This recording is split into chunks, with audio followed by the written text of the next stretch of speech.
Thanks very much, Paul.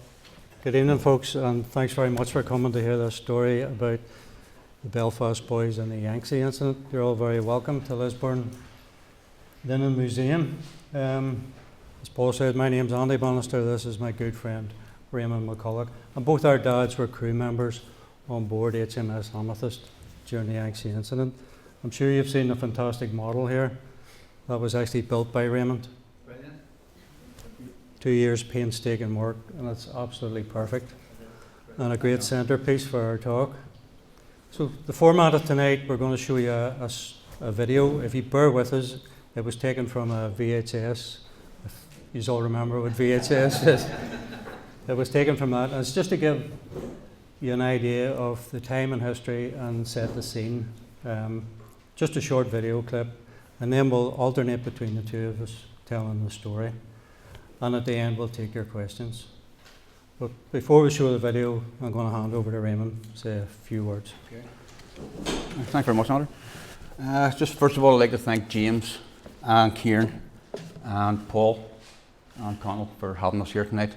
I'd like also to thank everybody else for being here, for your attention and for coming here to listen to our, it's a very, very good story for everybody here.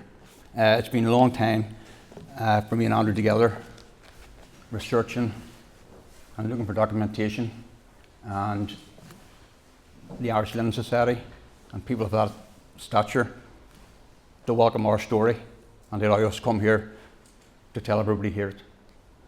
So again, thanks very much for being here, and hope you enjoy this story and our journey to get here. Thanks very much. For sugar-free Junior Dispral. Now, in place of Taxi, Amethyst, last of the gunboats, a celebration of the courage of the officers and sailors, including Mr. Sam Bannister from Antrim.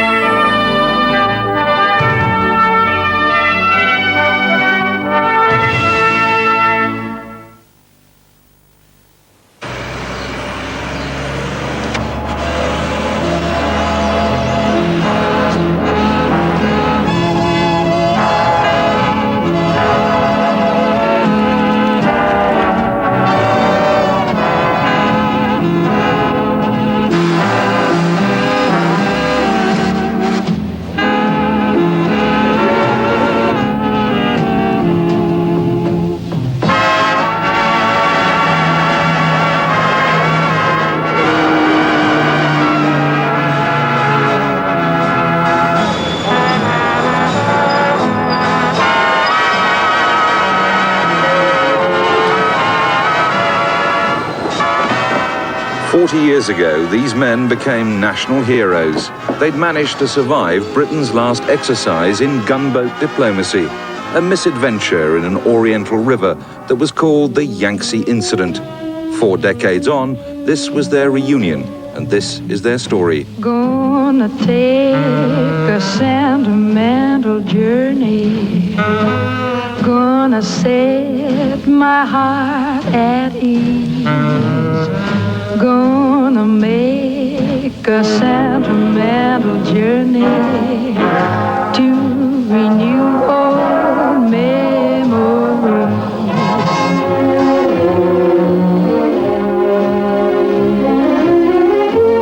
On April the 19th, 1949, a frigate of the British Navy, HMS Amethyst, left Shanghai for Wusong and passage up the Yangtze River to Nanjing, the Chinese capital. China was then in a state of civil war, and Amethyst was taking essential supplies to the British Embassy. She was also ordered to relieve the destroyer Consort, which had been standing by in Nanjing, ready to protect British lives and property there. She was on her lawful and peaceful occasions. A feature film made 8 years later resounds with national admiration for the 192 officers and men of HMS Amethyst.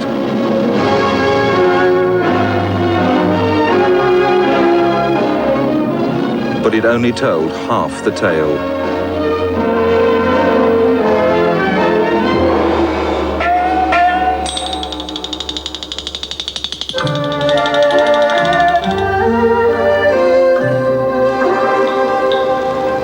Western eyes have only recently been allowed to peer around the bamboo curtain.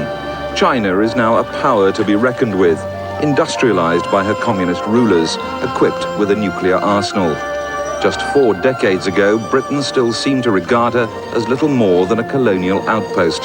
Yet this was the world's oldest civilization with the world's largest population.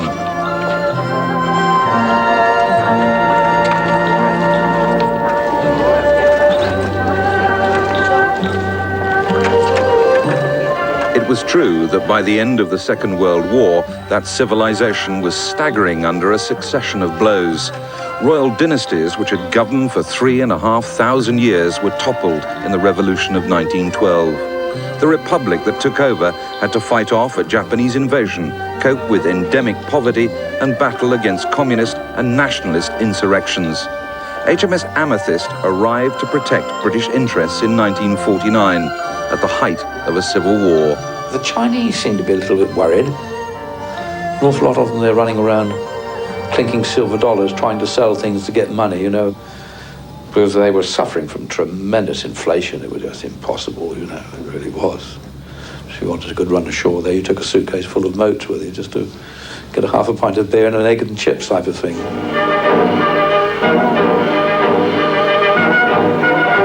Nanjing, capital of China, nervously awaits the Communist Army encamped only 10 miles outside the city. The British embassy in Nanjing had support from Chiang Kai-shek's nationalists, but Mao Zedong's Communist Army was only a few miles away.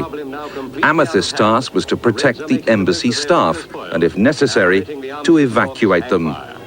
Meanwhile, all China anxiously waits for peace. Hundreds attended the Plymouth reunion, many from the other ships which were drawn into the Yangtze Incident, Consort, Black Swan and London, but the men from Amethyst are always centre stage. Gordon Wright was an ordinary seaman and celebrated his 20th birthday on board shortly after the siege began. Sam Bannister from Northern Ireland was a stoker mechanic, and Stuart Hett, now a lieutenant commander, was then a young lieutenant.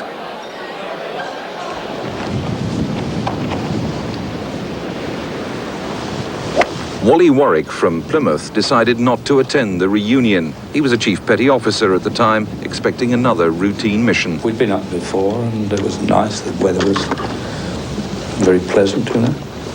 Just a nice little dawdle, a pleasant little trip up.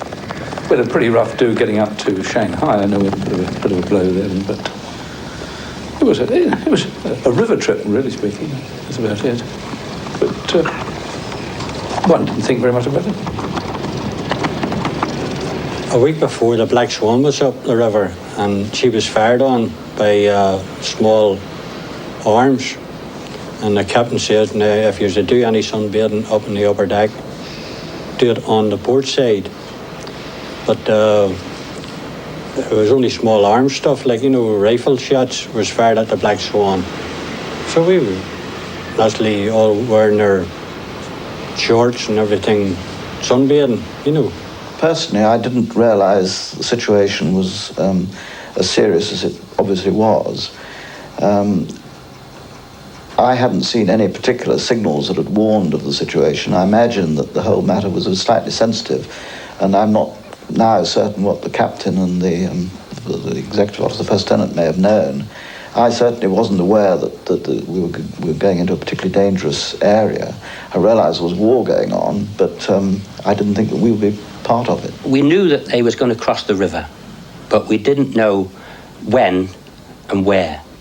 But, you know, we just took it that we'd just be, what I thought was, they put the flags out and say, oh, that's British, it's a British warship, you know, and they'll let us go, but it was nothing like it.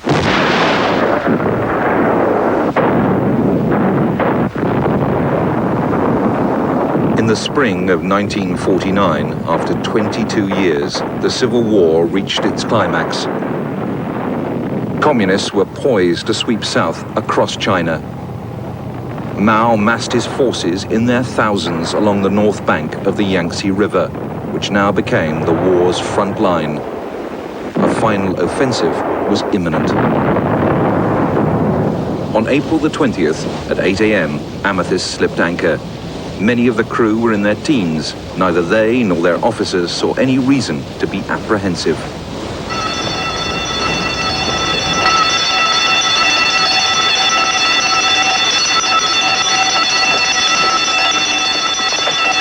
The first shots were probably rifle fire or machine gun fire, and though we could hear the bullets whistling round, I don't think anyone took it as being very serious. We unfurled the ensigns, which showed that we were British, and we thought that would be an end of the matter.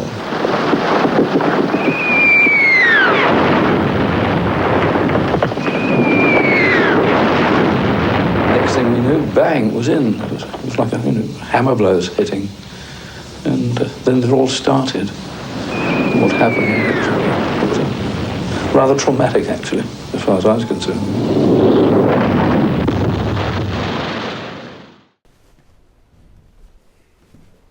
Nobody sleeping yet? No. So hopefully that gives you an idea of the point in history where we're looking at tonight. So 1949, China was in the grip of the Civil War. The war between Mao Zedong's Communist Army and Chiang Kai-shek's Nationalist Army. That all started back in 1921, but soon they were to join forces to rid the country of the warlords. Unfortunately then the Communists turned on the Nationalists in 1927, and this was known as the White Terror. The Communists wanted to concentrate all their efforts in suppressing Japan, but the Nationalists wanted to concentrate on internal matters. So after Japan surrendered in 1945, this left the door open for an all-out civil war in China. So every effort was made to overthrow Colonel Chiang Kai-shek's Nationalist Army. So even though the civil war was ongoing, all foreign ships had a right of passage. Any ship at all from a foreign land was able to go up and down the Yangtze River and the surrounding area. And that was the Treaty of Nanjing back in 1858. This was agreed with all the countries. So that allowed for missionary travel, foreign travel, setting up of foreign embassies. They all had freedom of travel. And they weren't involved in the Civil War, so they should have been allowed to go up and down the river. At that stage, the Royal Navy had a Far Eastern Fleet based in Hong Kong, and that made it easier to patrol these waters, go up and down, and it also had a base for any repairs that was needed. So the Civil War dragged on and became apparent, as we've seen in the video, that foreign citizens would be better if they left China. So the British Embassy in Nanjing, China began the process of evacuation. So HMS Consort of the Royal Navy was based up in Nanjing to protect the British interests and to assist any such evacuation. But she was running low on supplies and nearing her time to be relieved of her duties. So HMS Amethyst, this fantastic ship that Raymond has built here, was tasked to relieve Consort, and in April of 1949 she went to do just that. So on board Amethyst there's 13 guys from Ireland, 5 from Southern Ireland, 8 from Northern Ireland. 6 of the 8 in Northern Ireland, from Northern Ireland, can be seen in your photograph tonight. The guy second from the left is Stoker Sammy Bannister, my late father, and the guy fourth from the left is able seaman Raymond McCullough Sr., Raymond's late father. And unknown to us, we actually have members in the audience tonight, and their father is here, P.O. McCarthy from Larne. And it's really good to see you folks. Just let me get my slides right. So leaving the ship at that stage, we're going to go back in time to see how these 2 guys, 3 guys, Raymond's late father and my father ended up on that ship. So my dad grew up in Rainey Street in Belfast. That's the bottom of the Armour Road there, just near the Donegal Pass. There's actually a fire station built there now on top of Rainey Street. I don't know if any of you know that. So he was the second son to my grandfather and grandmother, the middle son. My grandfather If I get the slides right again. He had fought in the First World War. He also changed his birth certificate to get into the Second World War. You know, we love fighting here, don't we? So my dad was very close to his father, and he was devastated when he went off to fight in the Second World War. And most of my dad's questions when he came home from school was, is there any news from my dad? And that was his most important question. And here we can see some postcards that my grandfather sent home, asking his boys to be good boys for their mother. And of course, like most families, the dreaded news arrived shortly afterwards. My grandfather was killed in Dunkirk. Killed in Belgium, remembered in Dunkirk in the memorial there. And this news devastated my dad and had a profound effect on him. And not having a father figure at home, he became very rebellious, and regular arguments between him and his mother caused upset in the home. And unfortunately, he started running with the wrong crowd, as young fellows do, and getting into trouble. And the police were regular visitors to his home.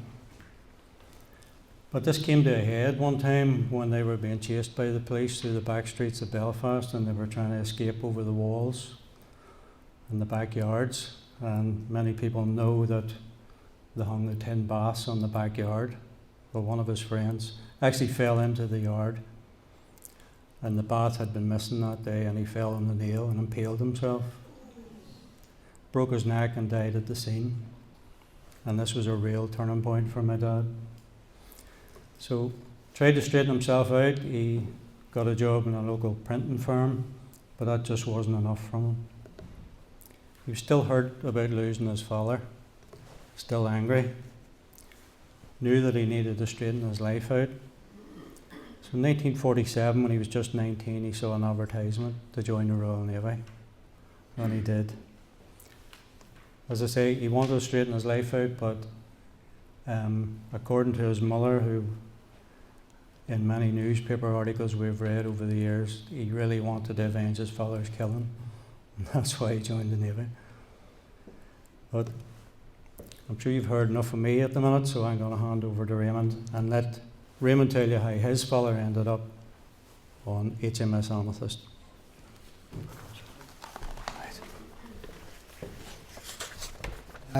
First of all, I'd like to say, over the many years me and Andrew have been doing this and looking for information, we found it to be one massive jigsaw puzzle. Fortunately for us, we have family members who have kept memorabilia, newspaper cuttings, photographs, stories. And when I first met Andrew, he was a great inspiration. Andrew told me all the places to go to get information, who to speak to, newspapers, videos, past news. So a lot of our information and a lot of information I have here is only assisted with Andrew and helped me get this information, or I would have lost everything. Now, my dad was one of 7 siblings, and they grew up in the Lower Falls. And like most youngsters, played games everybody would play, played in the streets, played in the rivers. It was really a great time for them. But unfortunately, it was wartime. So it was a time of the Belfast Blitz. So at this time, it was deemed safer to send the youngsters out of Belfast. It wasn't a safe place to be. So lucky for me, or lucky for my dad, should I say, him and his siblings were sent to Arglass, where his grandmother and his grandparents and his cousins lived. It's a far cry from Belfast. I'm sure everybody knows Arglass is a beautiful town, a lovely town. It's a place away from Belfast. It's quiet. It's a fishing village, and they learned to love it there. My dad especially, my uncle Derek, his oldest brother, told me stories of how he went fishing in the trawlers and every day brought back mackerel for his grandmother, and I'm sure it was sick to say the mackerel, but it was a fishing village, so that was what they done. And my dad for years brought me to Arglass, and I brought my own children to Arglass, and I understood the beauty of this wee town. Away from the troubles which we're so used to in Belfast, it's like a holiday. You go there, you forget your troubles. You actually hate coming back to Belfast. You can't understand what's going on. The people there are so kind, and it's a different lifestyle. But unfortunately, everything had to come to an end. My father returned to Belfast. He done really well in his school exams. He excelled in his school exams. He was applying for a place in Mackey's on the Springfield Road, as I'm sure a lot of people here know existed in those days. It was a fantastic engineering firm. He joined their drawing office, but unfortunately it wasn't for him. And he lied to the local naval academy, told them he was 16 when he was only just over 15. And he got a placement for academy training in the naval cadets. He then joined the naval cadets, done really well there, and achieved all his grades. And it was from then that he joined HMS Amethyst. Now, the thing with Amethyst, yeah, it was a call to sea, as was Andrew's father. It was an out. They wanted to get away from here. The Navy was the best place to be. As I say, hoodwinked the recruitment officer about his age, and they signed him up. They didn't know here that his life and many other lives were about to take a traumatic and tragic turn. And it's here that I will pass over to Andrew to tell further the story of H.M.S. and the Yangtze Incident. Thanks very much. Okay, Andrew. Thanks, Raymond.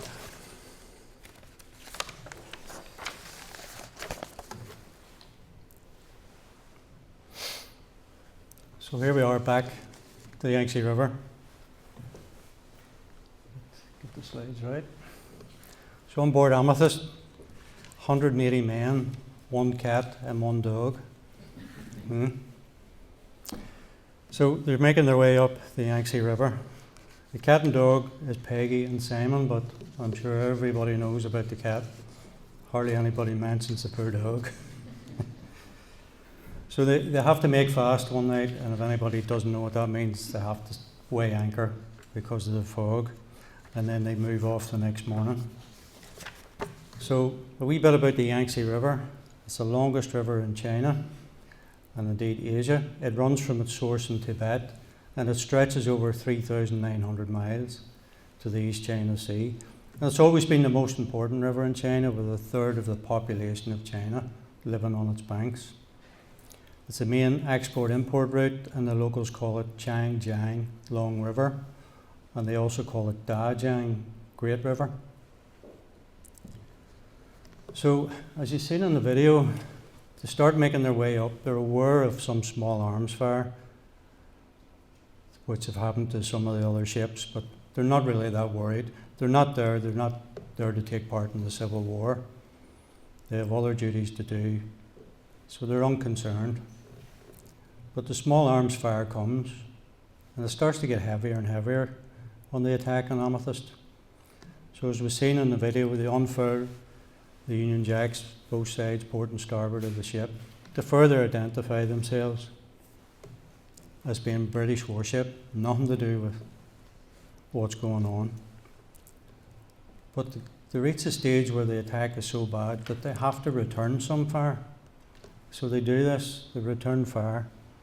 But then a sustained attack comes on the ship, real heavy gunfire, and Amethyst is practically blown out of the water. She loses 27 men and 32 are injured, which is really an unprovoked attack. But on one of these attacks on Amethyst, it knocks out the electrical system, so they can't use their heavy gunfire to fight back. So in the attack, this is a new slide we have, so you have to bear with us. In the attack, my dad was seriously injured. He was thrown to the ground, and when he woke up, his friend was dead. His other friend had half a face, and my dad was struggling for breath. Amethyst had run aground on one of the sandbanks, and because she had lost her electrical system, she was now stuck on one of those sandbanks with the stern facing the shore, and that's where she took most of her damage. So the captain radioed for help, He radioed HMS Consort, Black Swan and London, who were making their way to help her. But as the attack became more sustained, he gave the order to abandon ship. My dad, being injured, struggling for breath, managed to get down the side of the ship into the water and heading for the shore. But some of the men who were in the shore and in the water were being fired upon and butchered in the water. So the captain reversed his order for the abandoned ship. But my dad made it to the shore, him and another guy, Boy Martin. So the captain of the ship then thought he's going to burn all the charts, everything that they have, sensitive material, in case the ship was taken. So all the confidential information was all burned. So Black Swan and Consort and London arrived, but they were viciously attacked too, and they sustained many fatalities and injuries. So they had to beat a retreat away. Lieutenant Commander Skinner, who was in charge of Amethyst, he dies. So Stuart Head, who you've seen in the video, took control. So my dad and boy sailor Bruce Martin, they made it to the shore, but they were injured, so they couldn't run as fast as the rest. Some of them actually escaped to the local railway station, but my dad and boy Martin were captured, and they were taken to a village hospital. Try and find this slide for you.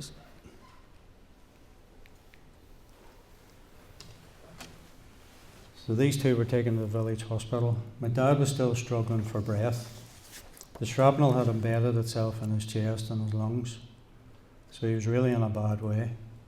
But being a village hospital, it was very primitive, and they informed him they had no anaesthetic for operations. But unless he got the operation, he was going to die. Needless to say, I'm here, he survived. But he told them to go ahead, perform the operation, and instead of anaesthetic, they rolled a rag up and placed it in his mouth to bite on for the pain. They did save his life, and they patched up Boy Martin, but then the two sailors became political prisoners and political pawns between both factions, both the British Navy and the communist regime. So Amethyst was stuck on a sandbank. Many sailors had escaped, but now these two were being held hostage. So the negotiations started between the two factions, and Amethyst was told that if she moved 1 inch, she'd be blown out of the water. So my dad and Boy Martin were held for about a month, and there was no physical torture, but there's bound to have been mental torture, because they tried to get my dad and Boy Martin to sign statements to say that Amethyst fired first. Now you're talking about a 21-year-old and a 19-year-old, a long, long way from home in communist China, being held captive, but they wouldn't sign statements. They would not give in to the mental torture. So the communist faction realised it was futile, because these guys weren't going to sign statements. So during the negotiations with the Lieutenant Commander Het, they negotiated their release back to the ship. But again, they were warned if the ship moved, they would be blown out of the water. So you can imagine the terrible conditions that was on board Amethyst. Very little supplies, very, very little water and food. Then a typhoon came, of all things. If it wasn't bad enough what they were going through with the extreme heat, a typhoon came. And the guy said they've never seen that river as bad in all their lives. But some light-hearted stuff after the typhoon disappeared. A haystack came floating down the river with a dog sitting on top. So if anybody's been in the forces, you always laugh in adversity, and this gave them a laugh. Soon after that, a pig started floating down. So the sailors got a rope and tried to lasso it, because they seen a barbecue coming. But unfortunately, there was no cowboys on. They didn't get the pig. So the communist demands were continuous and relentless, that Amethyst must sign statements to say that she fired first and then she would be released. But no one from Amethyst would do that. So they were allowed oil deliveries to the ship just to keep their internal engines going, some electric, and the fans going. So the guys stored up this oil to the point where they knew if they needed to escape, they had enough oil to go. So after almost 100 days of captivity, there was still no sign of them getting released, and the guys were becoming desperate. And the captain seen that, and he seen, we're going to have to make a decision. So anytime the sampans came over for supplies, they were told, loose lips sink ships. You're not to discuss anything in front of any Chinese personnel that comes to this ship. But he had a plan. So the plan was, most ships held tarpaulins for extreme heat, and that was to keep the heat off the sailors, and it was also to keep the heat off the ammunition store. So they used these tarpaulins to change the silhouette of the ship, so she didn't actually look like herself at night time. Changed the whole shape, and they greased all the chains of the ship and the anchors. And after 100 days of captivity, they slipped their anchors at night time and drifted down the river.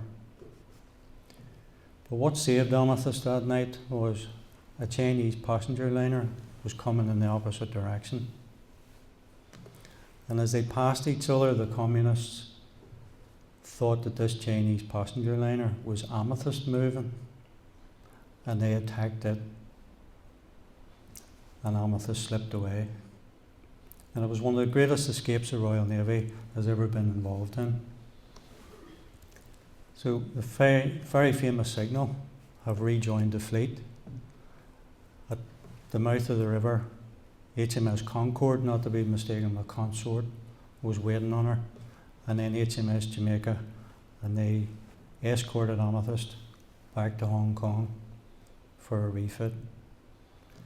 So after that escape, I'm going to hand over to Raymond, who's going to go back slightly in the story again and tell you his father's part in that escape.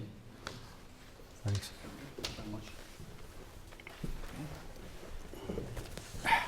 Now, as Andrew stated, I go back slightly just, you've probably heard some of these things before. Now, Andrew has brought you through the complete Yangtze Incident, but I want to take you back just slightly before the initial attack. Now, we know Amethyst was crippled from the initial attack and from the artillery fire from the shore batteries. Her rudder had been damaged and she ran aground. Now, this wasn't the only thing.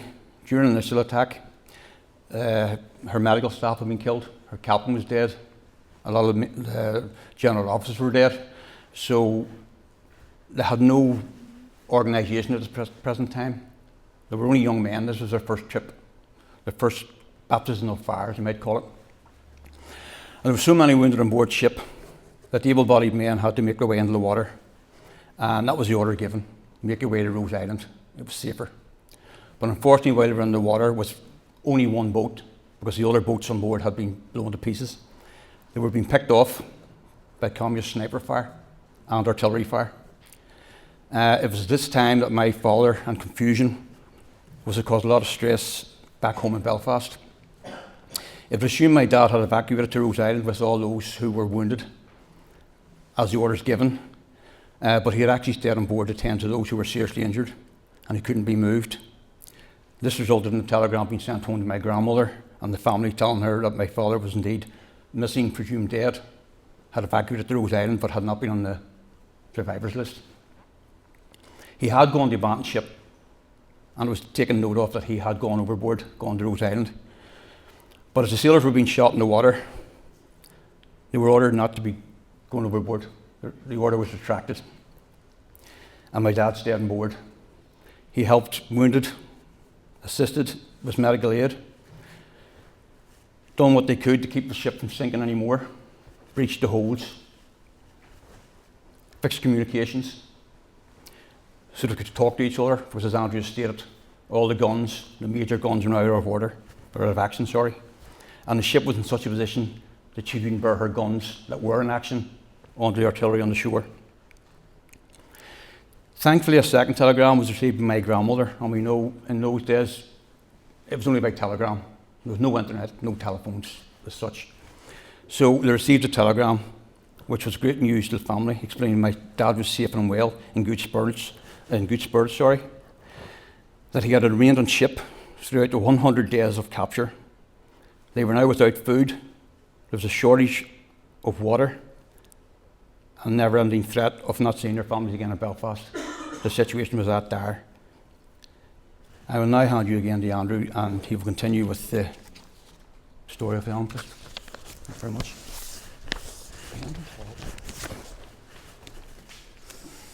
Thanks, Ron. So growing up as a kid, I was the youngest of four. I know it's hard to believe, but there are older people in my family. So I became aware of this film that was on TV. I used to hear my siblings talking about it, this film called the Yangtze Incident, but they referred to it as my dad's film, as I would say everybody else did for their father, but it was known as my dad's film. And this is back in the days of black and white TV, 3 channels. Yep, we were poor, weren't we, compared to today. But when this film was on, you had to be there to see it. You just had to see it. So for a while, growing up, I used to say to my dad, which one of you? Which one of you? So he would point out where he was in the ship and what he was involved in. So I mistakenly thought my dad was an actor. I thought he'd been an actor. Because the youngest is never told anything in the family. It's one of the guilty party here tonight. So, my dad loved the sunshine, and any time he was out in the garden, shirt off, he was happy. And it was then I seen the scars. So he started telling me the story as I grew older, that he wasn't an actor. This was Ian Bannon, an actor, acting his part. He had actually been in that ship and suffered those injuries as a very young man. So I watched the film with different eyes after that. You know, it was quite tough. So one day I came home from school and my dad was cleaning his father's medals.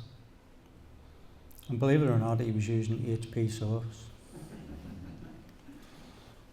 A well-known cleaning agent. So I remember asking my brother, has my dad not got medals for what he went through?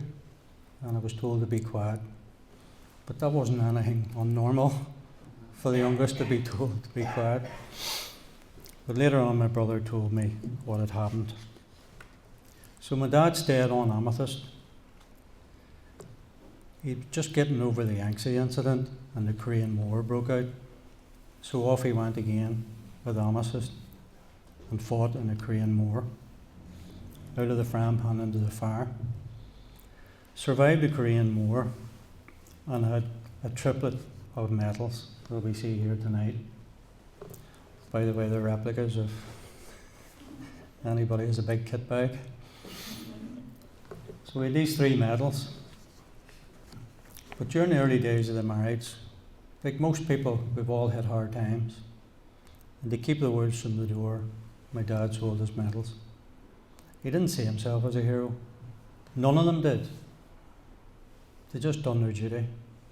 But he certainly didn't see himself as a hero. So he sold the medals to keep the wolves from the door. And that was quite tough to learn that. So I was quite close to my dad, as we all were, but we all looked up to him. So it became a boyhood dream, and I didn't know how long that was going to last, that I would repatriate these medals.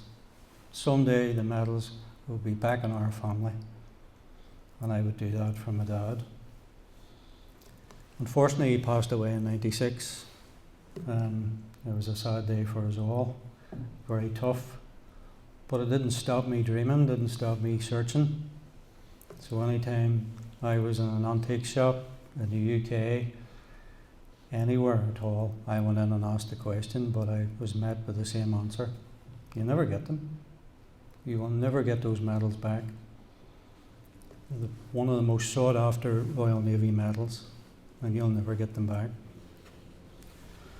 But being a stubborn wee ginger, yes, I was ginger at one stage, I was not going to give up. I was going to keep searching and keep searching. And then this guy called Tim Berners-Lee, anybody know who that is? Tim Berners-Lee invented the internet. And although it has its dark side, it has its good sides as well. So the search became a lot easier. You could search places all around the world and not have to leave your own house. So I searched and searched and searched.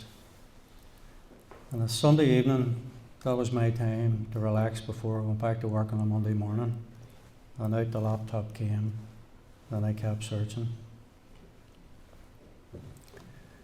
And back in 2012, I came across a picture of 3 medals that looked exactly like my dad's. I said, I recognise that picture. And I looked, and it was Samuel Bannister's 3 medals. I couldn't believe it. Couldn't believe it. And it was an auction house in London. So I couldn't wait till the next day to get on the phone.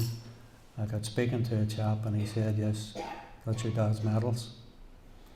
But that advertisement's about 6 years old. He said, we sold them 6 years ago, and we sold them for £6,000. But there was a bit of good news, there was a bit of hope.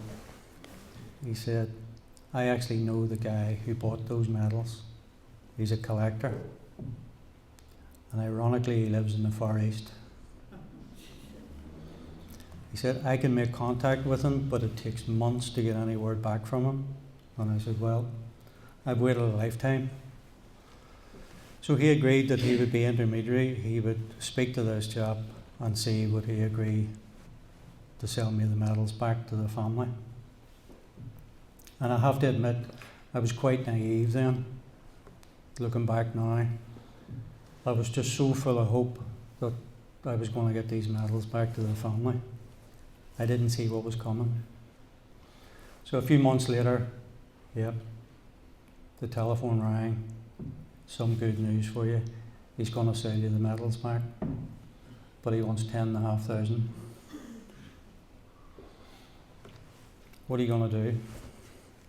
That's my one and only opportunity to get those medals back.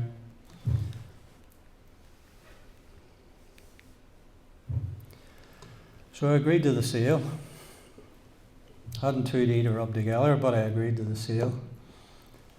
And I said I would ring him in the next few days to arrange things. So at that stage I was working on ABN. Some of you might know ABN in Lisburn on the Moira Road. And I only lived round the corner. I had this car sitting in the driveway. I could walk to work in 5 minutes. So the car was sold the next day, and I was halfway there to getting the money. I also had a good bag manager. So he agreed to lend me the rest of the money, and the phone call was made. And believe it or not, about a month later, those medals were delivered to me in my office, the ABN. Couldn't believe it. Absolutely ecstatic. It was unreal. But the story doesn't end there. So I had the medals back, and now what was I going to do with them? Because I didn't want to fight in my family or my kids who's getting these medals. That's not why they're back in the family. So I thought a museum would be the natural place for it. A natural place for them. So I actually applied to the Heritage Lottery. And I thought, if I get the grant for the medals can go to the museum, to be there for future generations to see. Perfect. The Heritage Lottery didn't think so. So I applied for 12,500 for display cases and to cover the cost of the medals. And they would be placed in the Psalm Centre at that stage for all generations to see. But they turned me down. I made a second application, and I tried to go with an educational line this time, that all these school kids were coming to the Psalm Centre and would be educated, and they would also learn some Royal Navy history. But they turned me down again. A week after they turned me down, the Heritage Lottery gave £300,000 to Dunluce Castle to dig up bones. But I'm not bitter. Shortly after that, they gave HMS Caroline 16 million to turn it into a museum. So that was another angle. That would be a natural home for them. But we'll keep that to the later part of the story. But I wanted this story to stay alive because I wanted a natural home for these medals, you know, and a naval angle if I possibly could. So I went on to the Antiques Roadshow when it was in Belfast to tell the story of how I got the medals back. And it wasn't anything about me. It wasn't to glorify me in any way. It's to keep this story alive for all of us and get a natural home for these medals. And now I'm going to hand over to Raymond. He's going to pick up the story from there.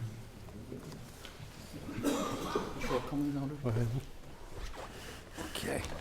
Now I'm just going to explain how me and Andrew met. It was actually it was the day of my dad's funeral. It was funeral mass, and we had gathered to pay our respects. And a representative from the Naval Academy had come across to show his respects. They had heard that, as they say, another member had crossed the bar, which is a naval saying for somebody who has died. And he gave his condolences. It was during this discussion that he had actually mentioned another chap, Andrew Bannister. And it might be interesting to be for me to go and see this guy and speak to him about his father's history and my father's history. He told me Andrew lived in Lisburn, and his father had been a crew member also on Amethyst, and how Andrew had recently appeared, as he mentioned earlier, on the Antiques Roadshow after campaigning for years to get his father's medals repatriated, and the story around his long and difficult journey to do this. Now I contacted Andrew, and our journey over these years, as Andrew has stated, has been one of telling the story of our fathers and their journey, and our own journey trying to get somewhere to show everything that we have, all the memorabilia that we have collected over the years, and to let everybody else share in what we've shared. Now, more importantly, our dad's lives and our life has changed in so many ways, but more so in the understanding of how much suffering our dads had to endure silently during their lives. Andrew has helped me on so many occasions while receiving his father's medals, but his own father's medals, my father's medals. War records which I never knew about, as I said earlier. Now both Andrew and I have hoped at this stage that we would have a permanent memorial in place. Andrew mentioned HMS Caroline, but as Andrew said, we'll talk about that at a later stage. That's basically a brick wall. We wanted to place our dads and our shipmates. They deserve somewhere in their hometown a memorial in their memory. Now we have campaigned via media, memorial exhibitions. Each promise and each road that we've come down, we've found barriers. We don't know why, we just found barriers. People promise us the moon and don't give us anything. We've overcome many obstacles which seem to arise at every turn. And every time we make positive steps, and our efforts are given another blow. Our dads returned home after many years of service in the Navy to more unrest and daily dangers here in Belfast, their hometown. Yet they never talked about their harrowing and terrifying experiences during the Yangtze Incident. My dad never mentioned his days in the Navy, but when the film on the TV was showing, it was a special time for him. We were too young to understand what this film was about, what it meant to him. But he could show how proud he was to have served by that little piece of life, showing his children this movie. All these years later, we've come to appreciate as adults the full harm and effect it would have had on their lives. It has come so much clearer now, though, in passing days, as we watch the film and see what they actually went through. Putting one thing into perspective, we watch the length of a film, just a small film. It's an hour and a half long. And we watch segments of films of them coming home and celebrating. Now, the days they spent in the Yangtze would have been traumatic alone. But all the young men on all the boats, whether it was London, Consort, Black Swan, they not only had to endure a long 3 months of hell, but had a lifetime of nightmares which they had to endure alone.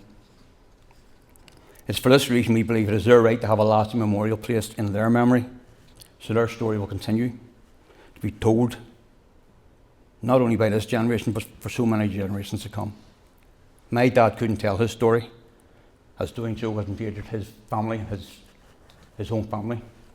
Unfortunately, that was a fragile nature of our communities. I came from a Celtic community, lived in an area where if you had served in naval or army or air force, you were a target from certain quarters, unfortunately. So we made our whole family make a promise when we became old enough to understand what he was talking about. You weren't to tell your cousins, you weren't to tell your friends. You had great projects in school about the war, which is talked about an awful lot. Did you have family members served? Did you have anyone in your family? We weren't allowed to say, my dad served in the Royal Navy. And he warned us not to tell, not to speak, and he had to hold his tongue, which must have been very, very sad for a man who went through so much to tell his family now, you have to stay silent. But fortunately for us, we're not staying silent. We're going to shout as loud as we can. We have campaigned for 12 years or more. We went everywhere. Andrew has been so much help to me in war records, as I say, memorabilia. I can't thank him enough. He's pushed me forward. And my mother, God rest her, died last year. And I had promised my mum, as we did on the 70th anniversary of the Yangtze Incident, that we would have a permanent memorial in place that she could visit and say a few words to my father. But unfortunately, he passed away at Christmas. She never got to see it. We promised her she would see it. Andrew had promised people we would see things. Unfortunately, a lot of that generation are now past, they're gone. I have one uncle, my dad has one sibling left, and that's where the story would end. But it's not going to end there. Andrew and myself have promised we are going to complete this story. We're going to push until we get what we require. Now, pardon me, I'm going dry now. During our own research, Andrew had asked me on many occasions to look into my own family history. And there's so many sub-stories. And on the occasion I met Andrew, a couple of years after I met Andrew, was it a couple of years actually? Andrew phoned me and says, I have great news for you. I said, what is it? It gives me goosebumps now thinking about it. Andrew had found a photograph among all his father's memorabilia. And it was a photograph of two ladies standing arm in arm, smiling, really cheerful looking, as if they were sisters. Just another photograph, Andrew thought, but something about the information on the base of the photograph clicked his mind, and he couldn't wait to let me know. I've none other than my grandmother, arm in arm, with Andrew's grandmother, both having brought smiles on their faces. We now find that over 70 years later, I and Andrew are now side by side speaking on our dad's behalf, just as our grandmother stood arm in arm in that Memorial Day in 1949. The most important thing about that period of time being the fact our dads were not married, we weren't born yet we find ourselves side by side on a similar journey with so much in common. I'm proud to be telling their fascinating story. Now, during our own research, again, Andrew on many occasions has advised me not just to look into my dad's history, but to find if there's any other family members. Now, I knew my grandfather served in the First World War in the artillery, and he had suffered shrapnel wounds. But in doing the research myself, as Andrew had advised, I found my wife's side of the family had two uncles. One served in the British Army, actually served in Northern Ireland. Another uncle was in the Navy. He was lost overboard, unfortunately, in America. But most recently is the fact that, which hits home for us for memorabilia, or for having a memorial put up for our own father, is the simple fact that in Bushmills, there's a statue of a very well-known war hero who was awarded the Victoria Cross, Robert Quigg. That's actually my wife's great-great-uncle, which has only come in the last couple of months. But again, it comes back to that fact that, unfortunately, being in the Catholic community, you weren't allowed to praise your parents or your families or your uncles, your grand. You weren't allowed to celebrate that they were serving a country and helping others, which is exactly what they were doing. Now, as I say, amazingly, it's just going back onto things. I also recently found that another one of my uncles who died at Christmas, 3 days before my mother died. And I didn't know this either. He had, this is my uncle. And my cousin told me at the funeral that my uncle had actually been in the artillery corps and the ambulance corps in Hong Kong when my dad and the members of HMS Amethyst were being brought ashore. My dad didn't know him, he was only 15. 3 years later, he married my dad's sister, became my uncle. But again, his story of military service was only told after he passed away. And years after that secrecy, his military service had become known. I'd just like to finish now by saying how proud I am of so many relatives who believe in serving and helping others, and they have made a lasting impact on me to this day and also on my family. And sorry, I will now hand you back to Andrew. Okay. Thank you. Thank you.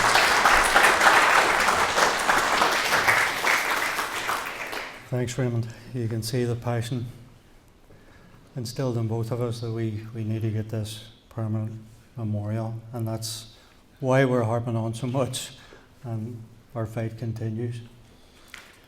So, as I say, I was turned down for any sort of help to get these medals back, but I was very fortunate because where I work, you're hounded for overtime.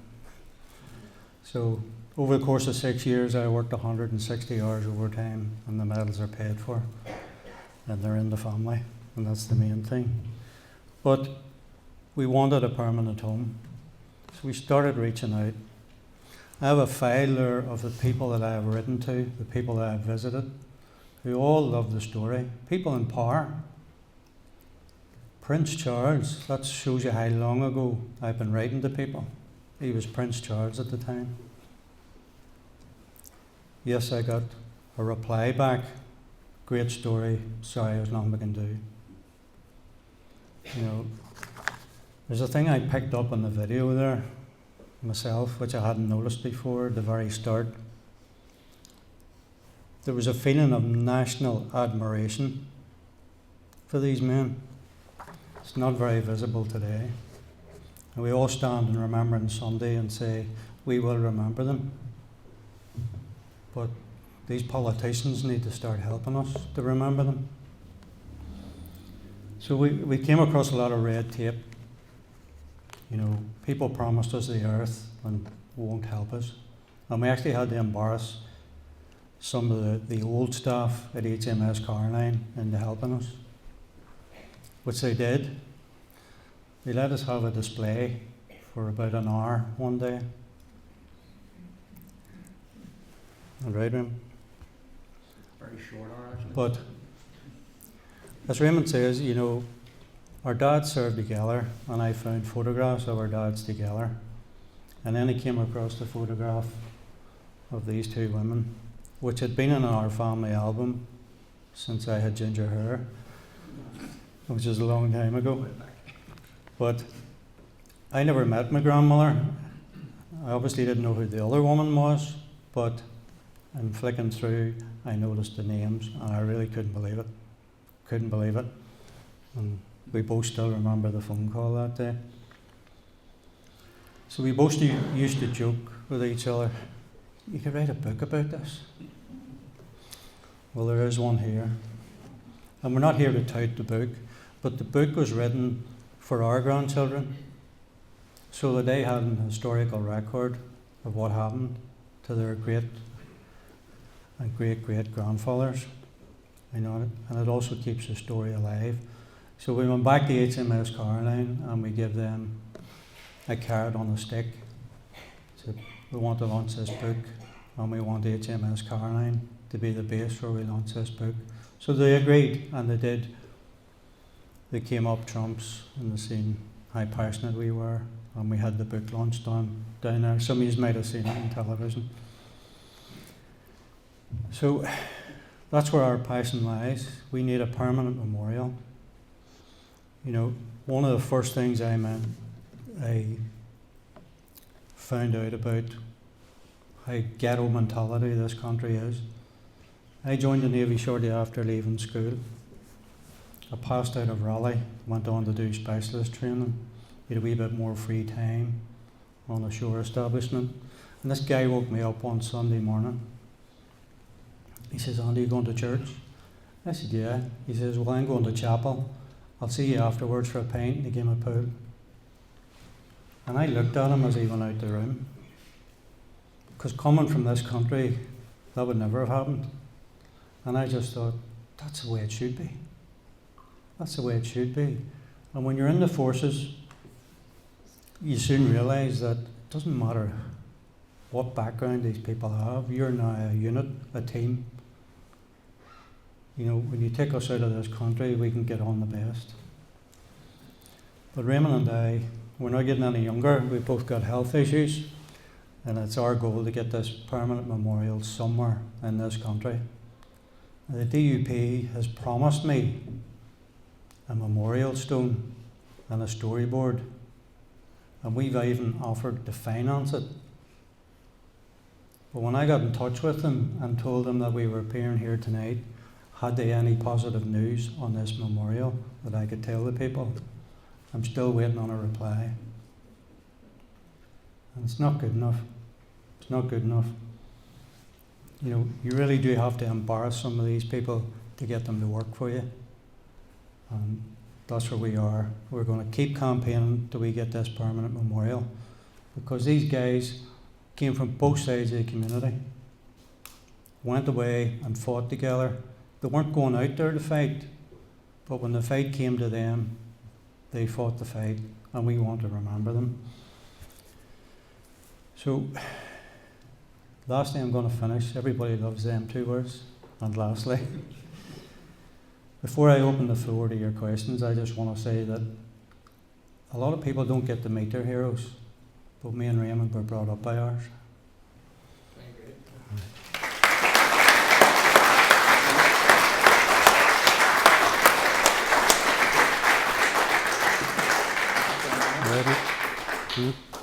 I know when I met Andy last August, the story I was convinced was something that needed to be told.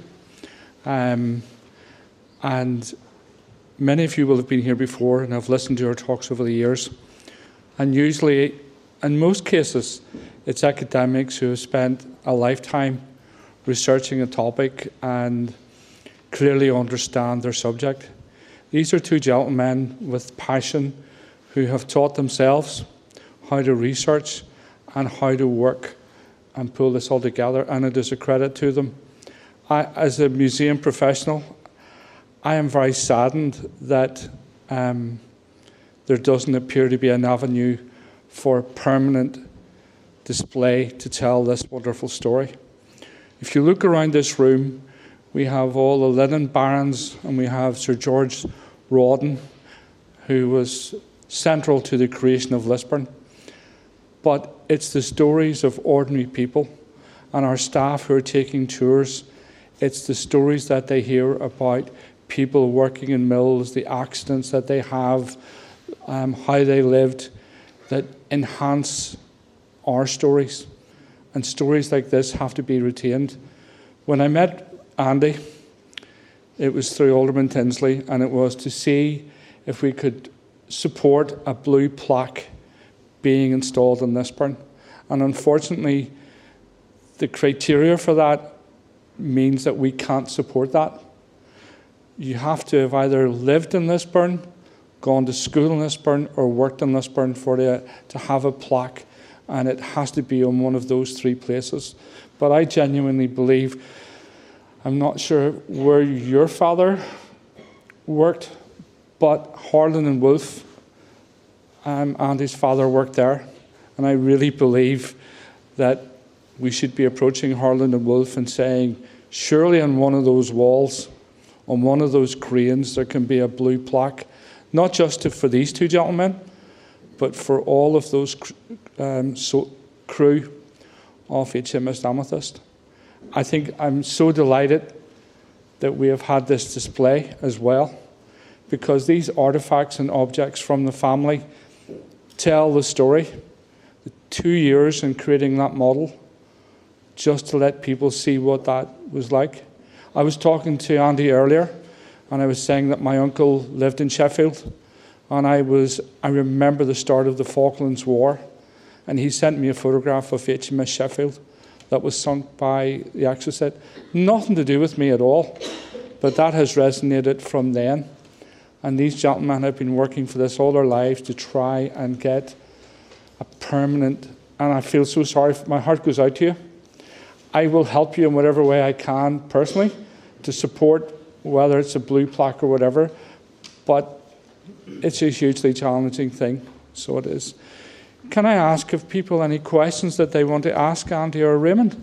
Is there any other crew members, if they had medals, are they displayed anywhere in England? I presume it's the Royal Navy's full responsibility. You want it here, but are any other medals displayed in the Royal Navy premises in England? That's a very good point, because if you donate your medals to the Royal Navy Museum and you live here, there's no guarantee you'll be kept here. They'll ship them all around the UK, and dear knows where they'll go. But HMS Caroline, what a story there. That could be a permanent memorial, but they have told us that they don't have enough space even to display all the artefacts that they have. But the pump house recently closed down, and the walls have been bare since we have been hounding them for the last 5 years. And we could have had that display there for the last 5 years. Red tape.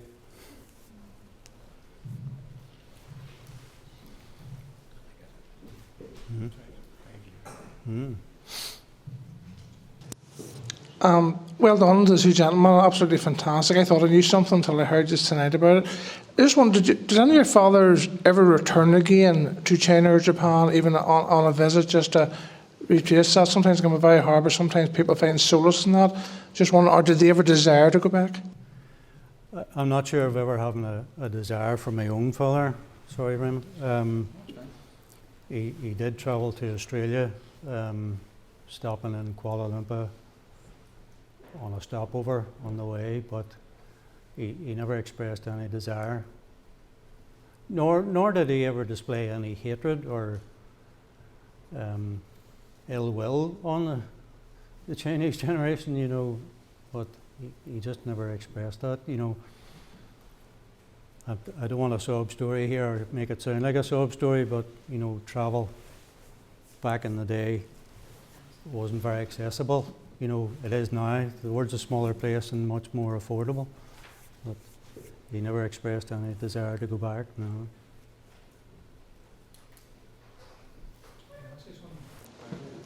Thanks very much for a great talk, and keep doing what you're doing, and hopefully you'll get that permanent memorial sooner rather than later. Certainly hope so anyway. But I'd just like to ask you, when did Peking or Beijing become capital of China? You mentioned that place earlier on there that was... so when did Beijing become, or Peking become capital? Have you any idea? Yeah, I just wondered, you know. I think there are 4 capitals in China. Hmm? I think there are 4 capital cities. Oh, 4 in capital China. cities, maybe it's right. Thanks for that. So I thought maybe somebody would ask the question, you know, did your dad talk about the incident and what he went through? But I think it's a service thing, you know. Most of our grandfathers who fought in the war never talked about it, you know. My dad talked about the Navy, but he talked about the good times in the Navy. You know, from primary school age, I knew what a Portuguese man of war was because he never stopped talking about the Portuguese man of war jellyfish. Talked about the comradeship with the different characters that he was on the ships with. But one everlasting memory I have of him telling me that there were tough guys in the Navy, twice the size of him, would have fought a lion, but they were all on their knees praying for the sea to calm down when it got rough. The Amethyst was his guide, and they were there to protect the British people at the British Embassy. Did the British Embassy not do anything to help them, help the people on the Amethyst? They were actually evacuating at that stage. That's why HMS Consort was up in Nanjing, because they were assisting that evacuation. But there's a thing called the Hansard Report, which is like a government review of incidents. And if you read up on it, you know, before Churchill became Prime Minister, he brought up in the Hansard Report about why the RAF wasn't there to give aerial support when they knew that these ships were going up and down.